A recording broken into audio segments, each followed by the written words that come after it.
What's going on, guys? Welcome back to the channel. I am Tim, that is Dad. Hello. This is MS Videos, not a podcast. Week 11. Yep. On to greater things. This week has been crazy, but it has been eventful. We have been busy, and SEMA happened. So, for the car portion of what we bring to you every week, Cars and Guns, the car portion is going to be a little bit different. We're actually going to be reacting to some videos that I found online, just all the crazy stuff that people saw at SEMA. I figured since we weren't there, may as well look at what other people saw. Yeah. I deliberately tried to not watch what was happening so I can give an actual reaction. Yeah. I did see a couple of teasers just because I was like, what was that? But yeah. We'll get into some of the stuff that we see. You know, you'll have the video up there with us so you guys can see it too. But we're going to get into the gun news first because there's a couple of new releases and Duncan v. Bonta. We got to talk about that. well, So. you just talked about it, so let's just go there right off the bat. Cool. So Duncan v. Bonta is a court case that is currently in the process of being decided whether it will be taken to Supreme Court or not by Supreme Court officials. It is basically the court case that decides whether anything over 10 rounds will be legal in the state of California. Because right now, it's legal to own, but not legal to buy. And this will decide whether it's legal to own or not. Yeah. So this case has been going on for, I'm not even joking, like 10 years. It's been a very long time. And they keep having this flip-flop back and forth thing, and it's finally going to come to an end. We'll have an answer. Yep. Good or bad, but at least it'll be done. I feel for you guys in California with the 10 rounds. It sucks. But if we can win this, then that all goes away. Yeah. And you'll have normal standard capacity magazines. They're not high caps. They're standard. That's what the gun was designed to work with. That's it. Yeah. For the people that don't know, most of the time, magazines have to be modified to stop at 10 rounds for most firearms that you purchase in the state of California. Yeah. Because you aren't allowed to purchase a 10-round magazine in the state of California. Yeah, more than 10 round. Yeah. So, with that being said, we hope that it does make it to Supreme Court. Yeah. And we hope that it does get weighed in our favor because it helps everybody in the country, not just California. Yeah. So, with that being said, we'll move on to the new releases. You weren't too excited going through it, but they were there, and we've been a little light on news this last couple weeks, so I figured I'll take what we can get. Yeah, so first up, I almost took it off the list because, and maybe I'm just mistaken, but the Smith & Wesson Shield, they've had a comped version out for at least a year. Right. And it's popping up as a new gun. Well, this is the comp or carry comp. I wonder if it's just like a shortened version, maybe. Yeah, because even the original was 3.6. So that's why this might just be me getting caught with my pants down or my hand in the cookie jar, like where I didn't know that there was this different version of a gun that I already knew existed. You know what I mean? Yeah. So, but I mean, it's the 3.6 inch barrel. It's compensated. It is from the Performance Center, and I wonder if that's the difference. So instead of it just being a shield that's comped, standard, this one goes through the Performance Center, and then it's called the X Carry Comp. I'm not exactly sure, to be honest with you. All that's a change of letter. Got it. Yeah. So, I mean, talking about the Smith & Wesson Shield, have you fired one? Do you like them? Yeah, I do like the Shield. I personally love the 365. Right. But the Shield is a great gun, and I do want to get a Shield comp. But now I'm going to have to really dig in and see what's different about this X-Carry comp. Because the Shield comp is a gun that's been on my radar for a while. It's just I'm just not buying guns right now. So yeah, fair enough. Well, there you guys go. He likes the Shield, so moving on. He likes it. Mike, he likes it. Next up, we've got the Henry SPD, which, if you didn't know, stands for Special Products Division. Mm-hmm. So They are making a 4570 and a 35-inch length of pull. Or, I'm sorry, 35-inch overall length. Length of pull. Yeah, that's a really long gun.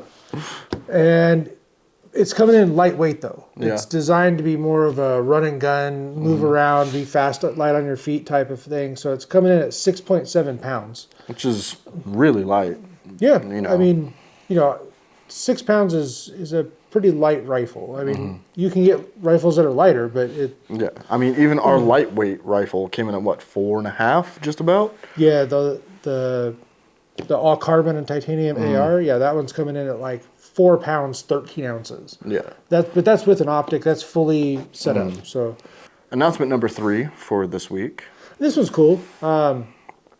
Most of us weren't around 80 years ago, but guess what? The M1 carbine was. Yeah.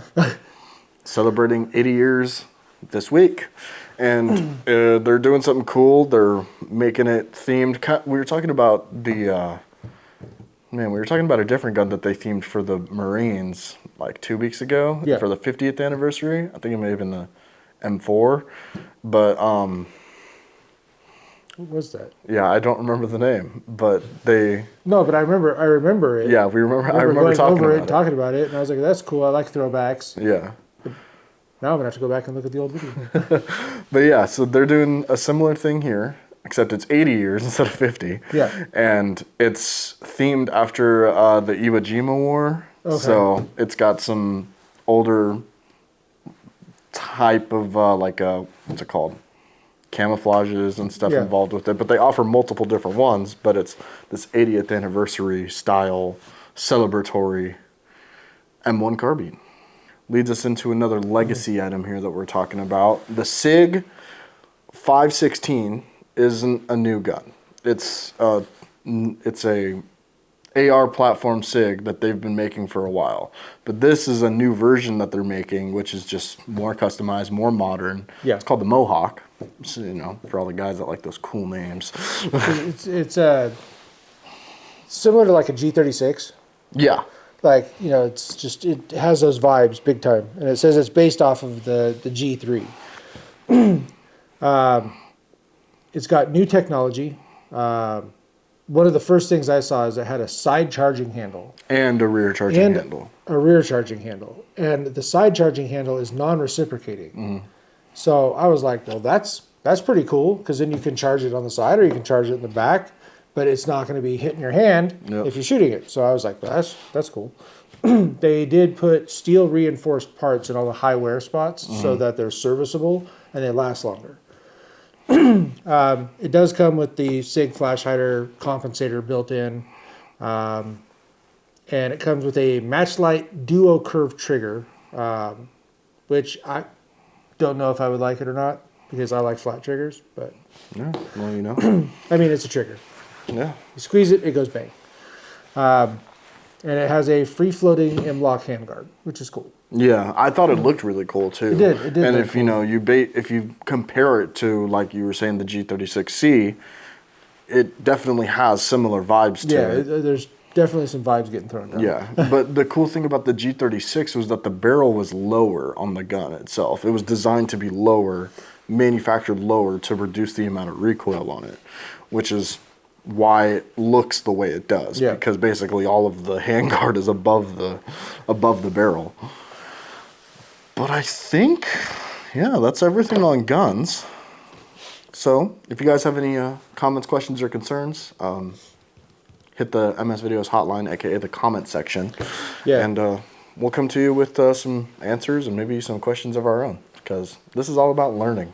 Yeah, and if we don't know the answer, guess what? I'm going to dig in and I'm going to find it. Yeah. And Or then I'll share it. Or we'll tell you to Google it, because it's not that hard to find. But moving on from gun stuff. Moving on from gun stuff, like I said, SEMA wrapped up beginning of this week. Friday was the last day. Friday was the last day. So all of the SEMA stuff is coming out. All the people that went to SEMA that are, videographers that are filming everything that they see there, all those videos are currently surfacing and on the feed on YouTube. And I came up with a great idea last night while I was sitting there. I was like, man, look at that cool car, look at this cool car. And I'm asking him to look at him. And I was like, why don't we just film it?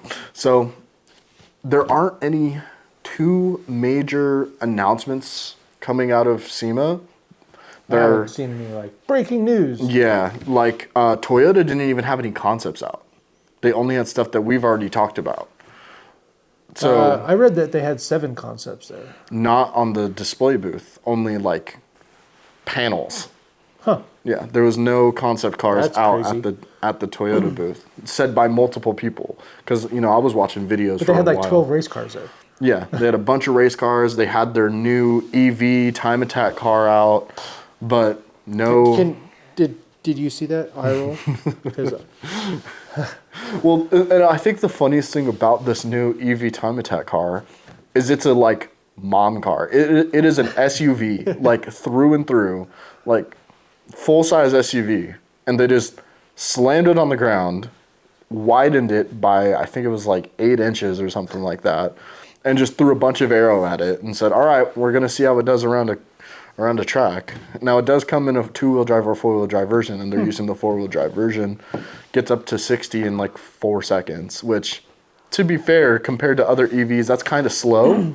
yeah, But in the world of time attack, it's all about acceleration, and grip through the corners. So yeah. Time attack's more of an overall picture of performance, Right. not just one peak aspect. Because you got to be fast in the straights, you got to be fast in the corners. So yeah, So and you have to taking- be able to last the whole race, which is the other.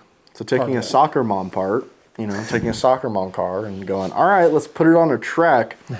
I don't know, Toyota. What are you guys doing? I like the futuristic LFA that you guys have coming out instead.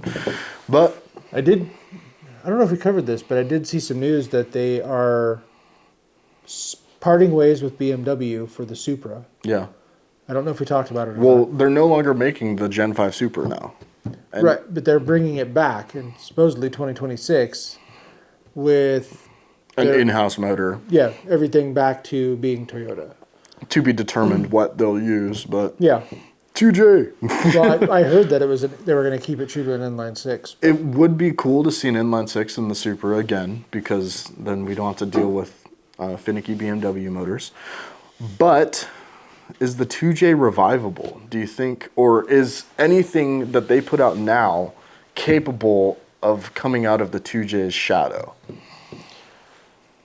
Wow, that's a loaded question right there, because the 2J, it's iconic because of how much power you can throw at it. Like that's kind of the beauty of the beast. Like they've been doing this for 25 years. They've Yeah. been taking 2Js and putting it into other cars because it's just that robust and Yeah. that powerful and that strong. Because it's a cast iron block. Yeah. So it just doesn't grenade. It just holds power. And they, it was over-engineered. It had oil coolers. It had just all this technology built into it, and they just said, "Yeah, we're just going to put all of it on there." Yeah, and the and things then are just They slapped it in the Gen 4 Supra, and that's where you get the infamous, beloved fanfare of the Supra.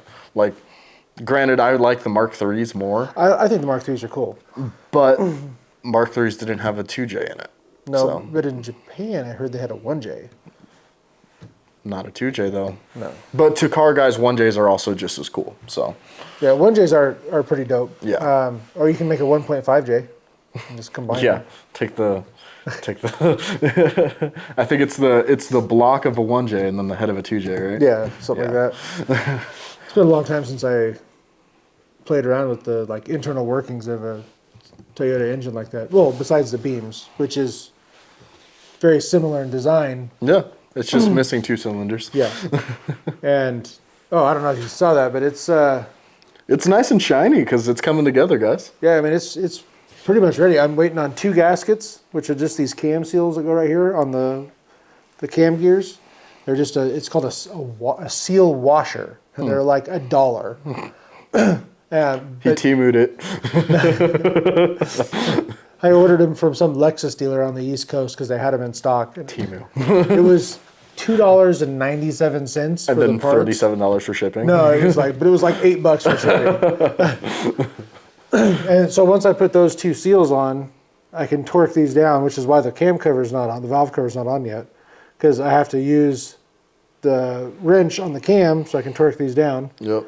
And then, like, I can put the cam cover back on the front, I can put the valve cover on, and then The motor's pretty close it's pretty much ready. ready to go. Once I get all that stuff done, I do have to fabricate a bracket for the intake manifold, because I'm not going ITBs at this moment, even though I want to.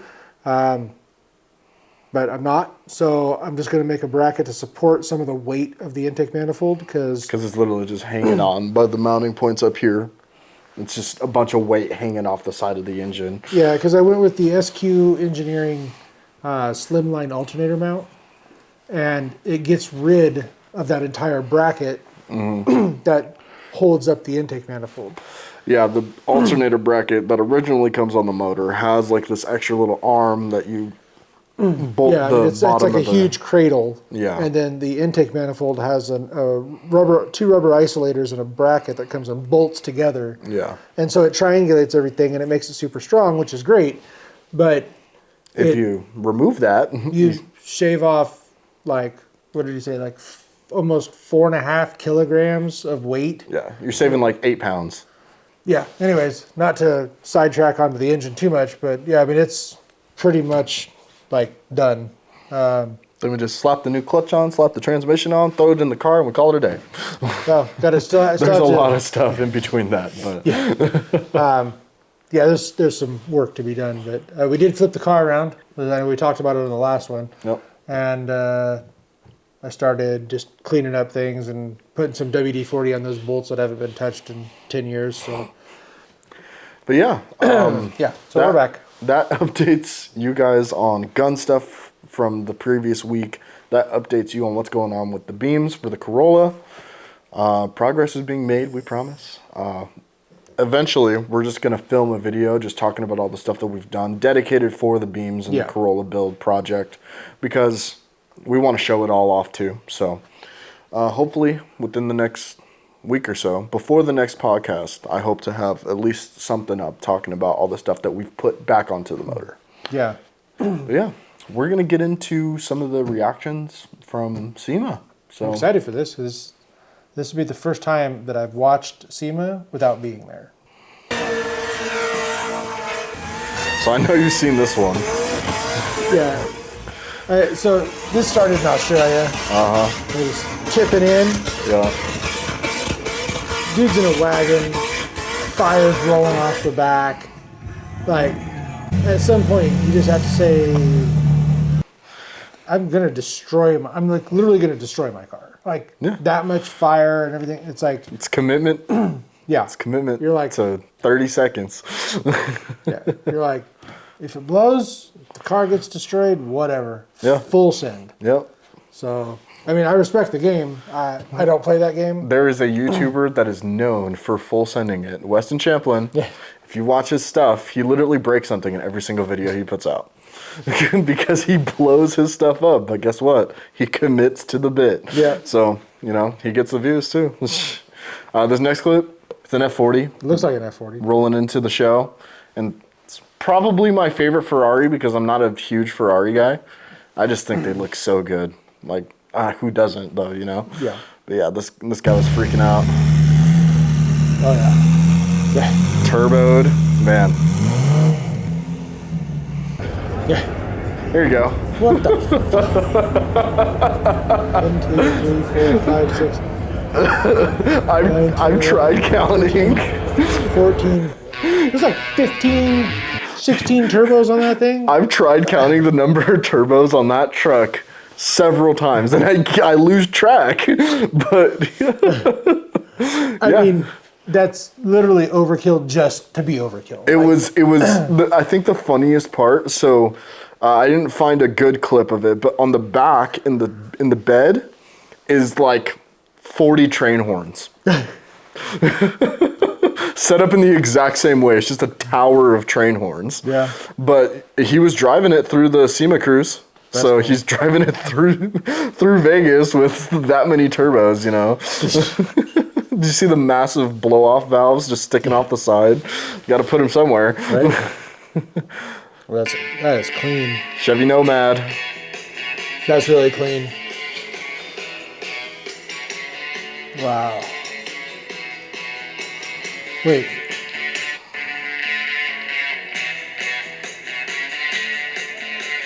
When it comes in here, Pause it. is that a skull? No, okay. It's one of my favorite like older cars. You know, like pre-60s.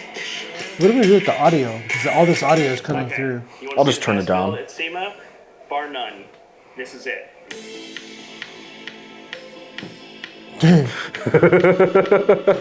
Is it literally? It's a cardboard truck. Cardboard truck.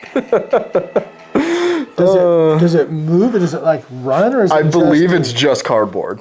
But I found it purely funny because it's like someone paid enough money to get that on its own booth inside the show. Well, I'm gonna assume method. But yeah, I thought it was absolutely hilarious.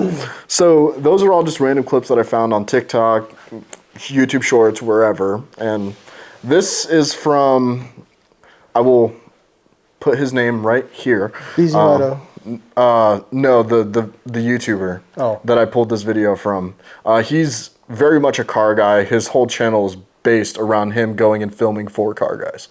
But I really like his stuff. I've been following him for a little while, and I saw that he put a video out of him going to SEMA. Especially, I was surprised because after last year he went, he wasn't sure he was going back. So it was cool to see him back. And this is basically everything that you'll see from this point forward is from his video. He put out like a 35-minute video on him going through some of his favorite things at SEMA. And this first one, it's a Porsche in a scaled to real size, like a die-cast box.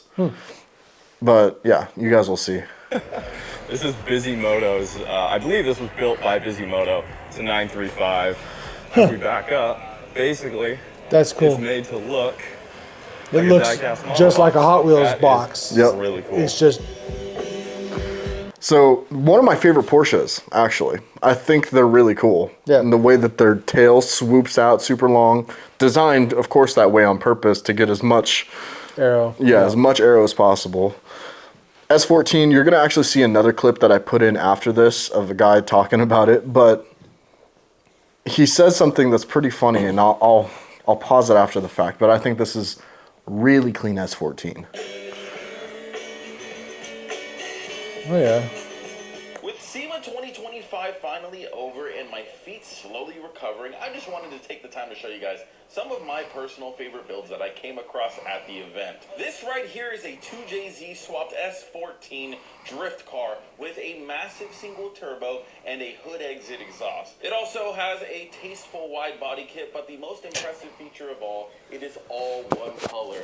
I don't know the last time I've seen an S chassis that's all the same color. That is probably Those wheels the are most dope. impressive feat I have seen. Yeah, so, man, I'm having trouble remembering his name, but the guy that we're watching his video of, he actually goes into detail talking about those wheels. Yeah.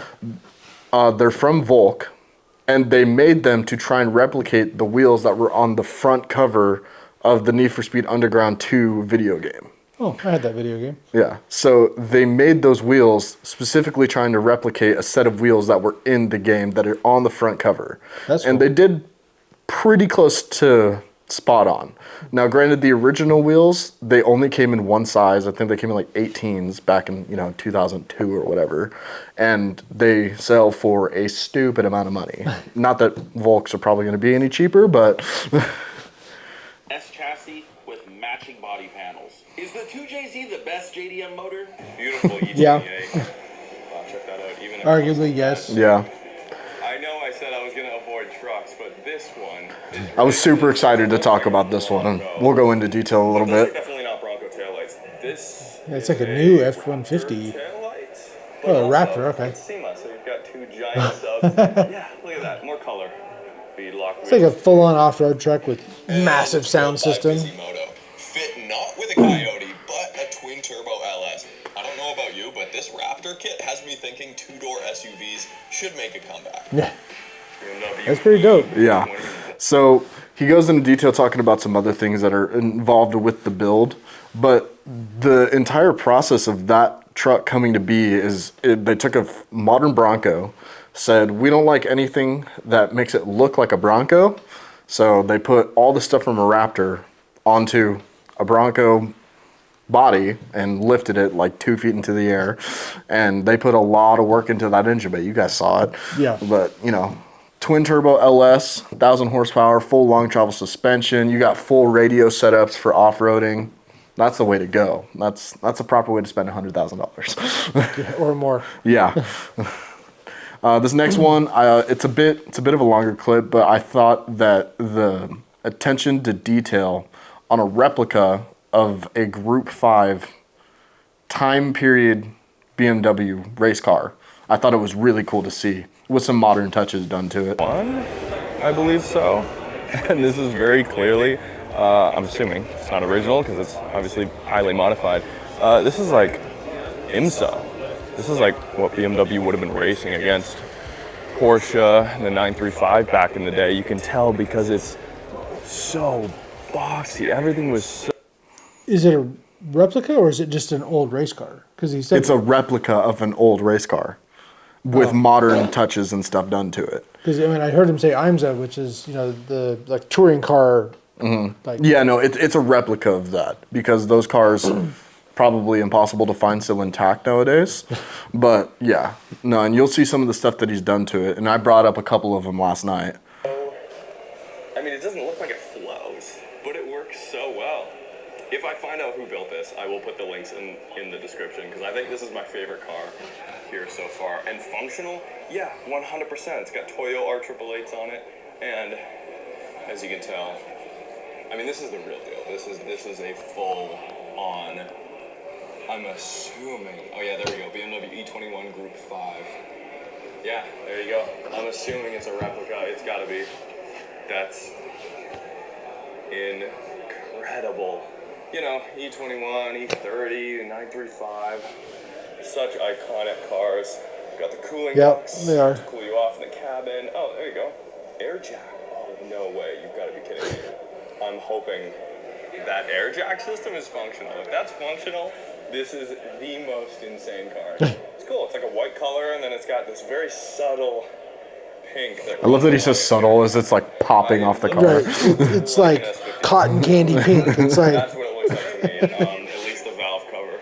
That's aspirated still, which is super flying cool. brick. That This is a car. very accurately describes Yeah. most of the 80s race cars. And right there, Air jacks. fully functional. Nice. 5.3 maybe. Here's another BMW with a 5.3 in it, ITBs. So that's gonna sound unreal. Yeah. And since he's a YouTuber, he uses copyright-free music. Super clean BMW. Hey, Liberty R32. Walk Oh. GTR in Here's one of person. them. We're gonna see another one of these, slightly different, outside in the parking lot, and the engine in that car is built by people we know. So I'm gonna do kind of a more in-depth look at that. But this, of course, kind of takes cues from Kaido Racer style and throws it on an R32 GTR. I don't know. It's just the coolest thing. Just I needs think. the big stacks coming out. So I saw this, and this is the first time I've seen the Liberty Walk kit on an R32. But apparently it's been out for a few years. I think they released it 2 or 3 years ago. Well, I have a Hot Wheel with it. No, I think you have the Oh, that's a S. That's a S like the 15 or the something. S15, the Sylvia, and then they did a R34 Liberty Walk. I haven't. For the people that don't know, we're avid Hot Wheel collectors, and I'm Nerds. I'm big into it. But yeah, I haven't seen an R32 Liberty Walk yet, and I've yet to see a real life one until SEMA this year. But there's 3 of them at the show this year, and I'm pretty sure I put all 3 of them in this video. But this is the black one at the Toyo's booth. Wow.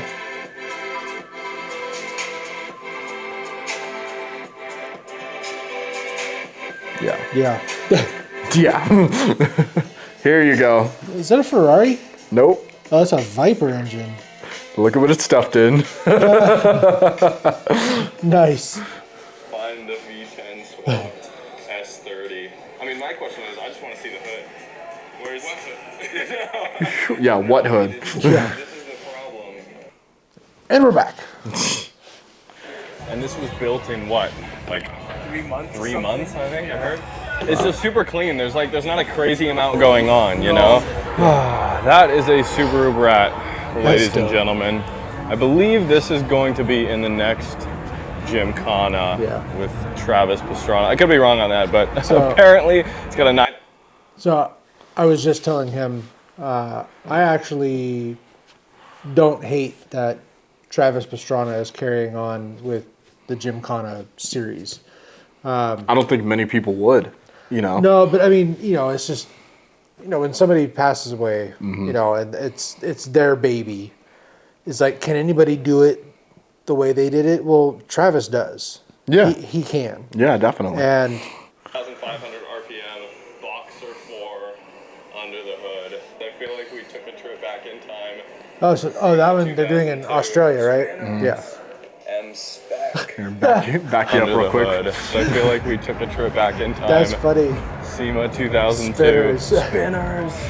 M-Spec. Here you go. Yeah, there we go. Millennium Jade. There you go. Oh, Liberty Walk R32 GTR. another one. It's pretty incredible what people can do nowadays. It does have a cool pattern to it. Just this kit, I think, works so well on the R32. And we saw the other And one it really yesterday does. inside, but yeah, this is something that I think will stand the test of time.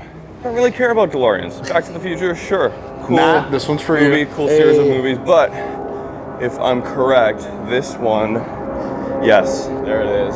This one's that's got a a Ferrari Ferrari V8 in the back. Insane. I saw this car last Nice. year. 2-door Evo. Yeah, so we were When watching Air this Jacks had earlier. become the- So it was real quick for, you know, but it's a 2-door Evo. It's just chilling in the parking lot, super subtle. Yeah. But for the people that don't know, Evos don't come with 2 doors. Right. And the amount of work that has to go into making everything look the way it should with 2 doors is insane. That car was built to run, it was built to race, and it looks good doing it. And then, of course, this one here, Air one Air Jacks. Jacks? Yep. Here, I'll even back it up for you real quick. This one's got a Ferrari V8 in the back. Insane. I saw this car last year. 2-door Evo. When Air Jacks have become the norm. Uzi. You guys probably know that car built a few years ago.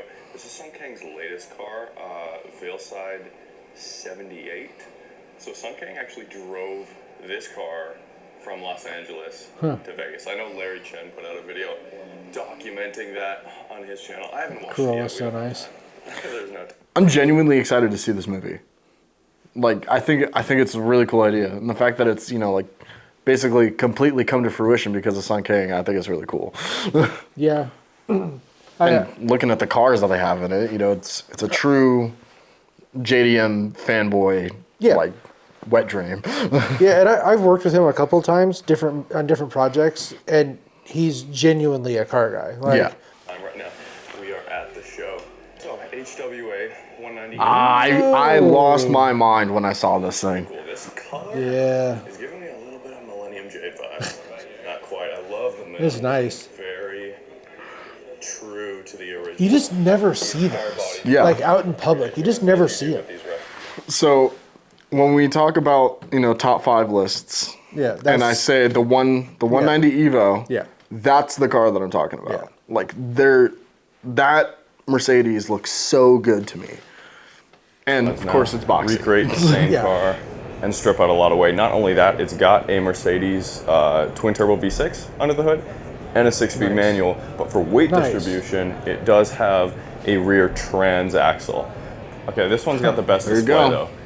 Number 3. Another Liberty Walk R32 GTR. I'm not mad about it. I'm okay with it. 1935. Oh, this thing was sick. Built by ruffian cars. Wow. Okay, so it's got a Corvette stock car chassis underneath. And as far as I know, what they did is they basically preserved the original That's cool. paint and patina and scratches and stuff underneath all of this new body work. And then you've got the full custom fenders. I mean, this is insane. It's all carbon. Don't burn What? yourself. Yeah, that is absolutely Wow. Yeah. Okay, that's really nice. Like, props to that, because, like, as soon as I started looking at some of the details on this, I instantly said my 32 Ford with the fenders that I want. Right now, I want carbon fiber fenders on a 32 Ford, and I want to make it like straight up like super aggressive. Yeah. It's just my whole thought on this car has always been this super kind of just Conservative low-key, and casual, chill. And now I'm thinking, oh, that just went right out Making the a window. race car, yeah. It's like full on not Mad Max, but just like all in. Yeah. So That thing looks so cool. So it's built by Ruffian, I believe is the name of the company. And they put out a whole video, them going out and driving and stuff. But it's fast. Yeah. It's not just for looks, because like you said, it's on a Corvette stock car chassis.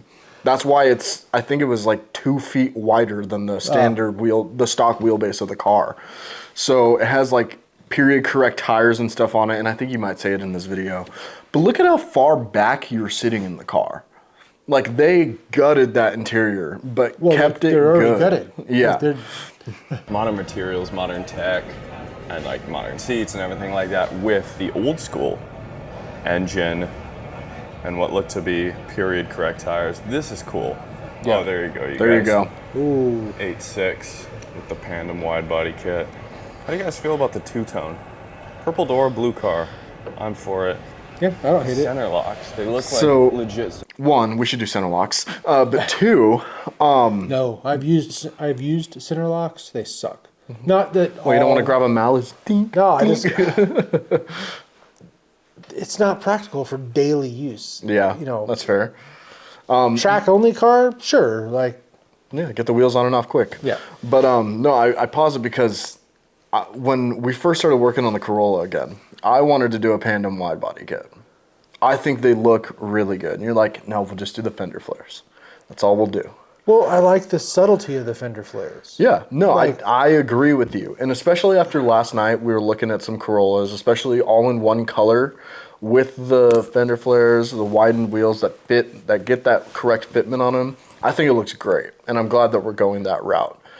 But for a long time, when I thought about the Corolla with a wide body, I always imagined this wide body kit. And this is on a coupe too. Like, I think it looks really good. But to be fair, you have swayed me a little bit on just going with fender flares because they work. They work really well. Center locks too. I love a good I love step wide lip, bodies, step lip. Yeah. Beer Recaros with the houndstooth. Kind of an old school 80s. So, I'm something actually you put in looking an for a set of air-cooled Recaros Porsche or like a that. VW. Yeah, I was thinking the same thing when I was editing this. I was like, man, instead of Recaro just like that, and you take out that like bronzy braid Yeah. and put in our crown bags of the Yep. upholstering, man, that would look so good. And it would be, you know, it's a callback to you specifically Yeah. because you've been holding on to these crown bags for years. So to see it as a part of the car that you've also been holding on to for years, Yeah. I think it would work really well. Hence why we're doing it. Yeah. 2.7 liter K series with a Honda S2000 6-speed transmission. That's what the sheet says. And an OS Geigen 6-speed transmission. This will be fun.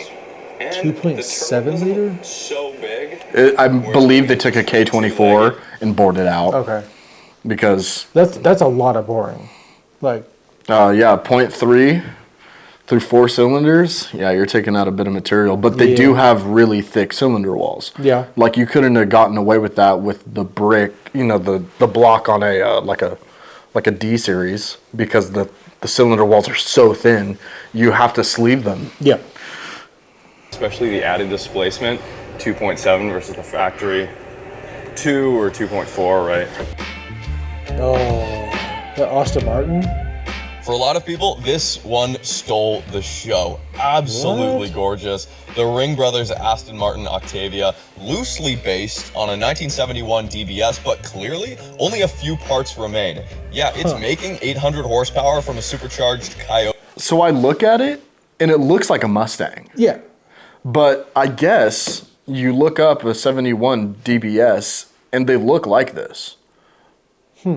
But this thing is nuts. This is the car that I was telling you about last night where they took all of the carbon fiber and made it face the direction of the front of the car. Oh, Yeah, they went nuts with this car. The attention to Wow. detail and hours put into this build make me wonder how often it'll get to touch the rev limiter.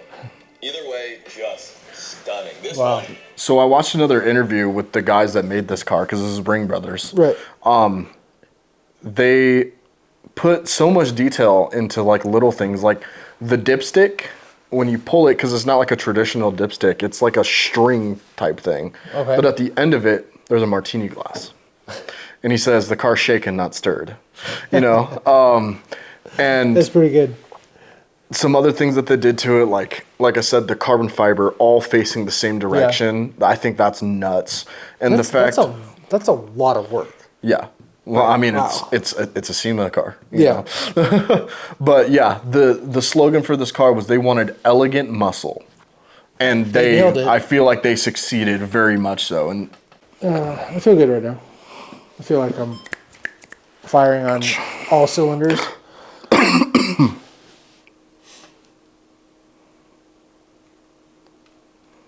Battery change. all right, ready?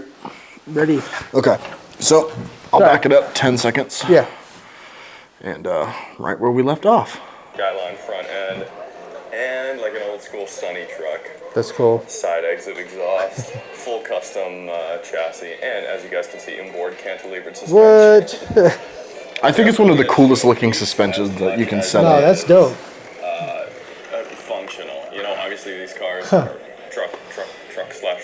I wonder how it actually drives. With a solid rear axle from the back. So he's talking about it right here, but apparently without that whole suspension setup, it's like just a daily. It doesn't really function very well as a performance vehicle. Right. But with that whole setup, stiffening everything up, it's supposed to handle really well. I love the heart with the skyline in it. Yeah. That's pretty good. And I think it's crazy that, like, I love it that they took a truck bed and slapped it on the front end of a Skyline. Like, Yeah. Alright, check this out, oh, you guys. one more thing to add. That had a LS in it Oh, it did? with ITBs. Just nice. monster of a truck. Check this out, you guys. This is ridiculous. Second Hey, gen Racer's F-150 Edge. Lightning. Racer's Edge livery. Nice. Required, but what's important? Oh my god. That is a Raptor engine under the hood, so Oh, well wow. over 700 horsepower. Oh, that's pretty supercharged. cool. Yeah. V8. Unless that So- actually has the full Raptor driveline underneath and all-wheel drive, this thing's not going anywhere. It's gonna spin tires until the end of time. Right? So he goes into detail a little bit after that. And he said that if there was ever a modern rendition of the first Fast and Furious made, that would be the truck that replaces, right. because it's the modern version of a, Ford Lightning. Like, they took everything out of the Raptor and said, My mind just went. Just think, 15 years from now, when they're remaking the Fast and Furious movies, like, Fast and Furious 37, assisted living.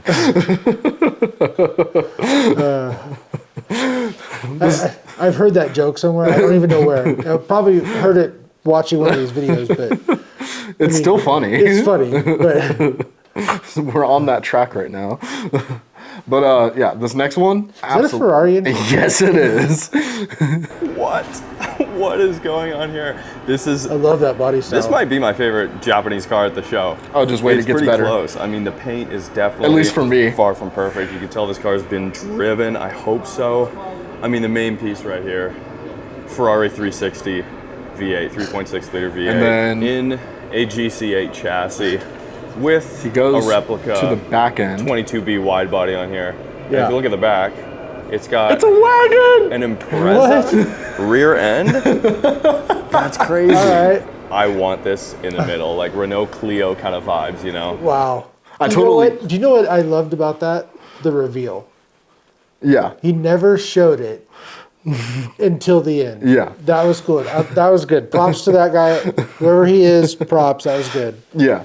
But the cool thing about that Subaru too is it was built in the UK shipped to the East Coast, and then they drove it from the East Coast to Vegas. Nice. So it has miles on it. It is a fully functional, badass Subaru. Hey, that's pretty cool. And I then respect it. we come to the car that was getting quite a bit of controversy at SEMA No, this year. Yeah, so I see it. I heard about this car before we even watched this clip. Yeah. Because of the hate.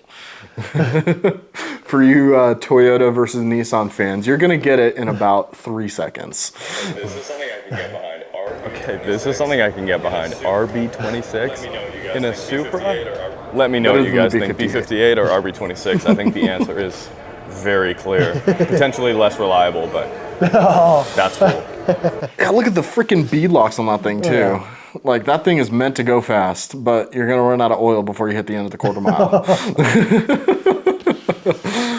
But yeah, so that was some of the craziest things that I found on the internet at SEMA. And there's plenty more. There's plenty more out there, guys. Make sure you go and watch some of it yeah. as well. But yeah, that was our genuine reaction to some of the coolest things that I thought were at SEMA 2025. Hopefully SEMA 2026, we bring our own footage so that we can capture our own in-person reactions. Yeah. But no promises, no guarantees. Yep. But as far as that goes, I'm Tim. That's Dad. Hi. This has been MS Videos, not a podcast. Podcast week 11. We thank you for joining us. Make sure to hit the like button, leave a comment, and subscribe. MS Videos, we out.